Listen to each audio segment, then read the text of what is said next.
I'm a former hotelier, so for 7 years. So isa po akong front desk supervisor.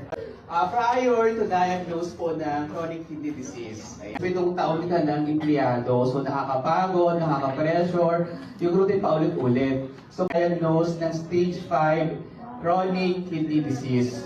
Po, nagda-dialysis na po ako 3 times a day.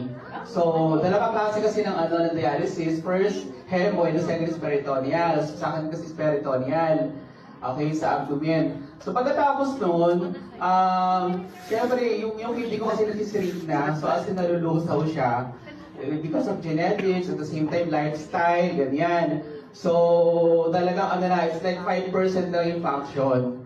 Ayan. So, may mga nasubukan tayong produkto. Okay naman siya so far. Pero, parang hindi enough eh. Gusto ko nung magbilisang pagaling. Okay, so until na-search ko yung atong Pure Organic Amazing Barley! Ayan!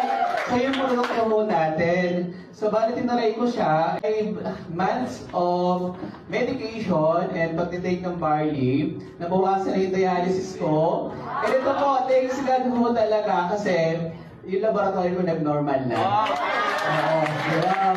So, malapit na po tayong mag-stop. So, syempre, hindi ko nung kabilis kasi under monitoring, ganyan-ganyan. Hindi ko basta-basta mag-stop. Pero talaga nagpapasalamat ako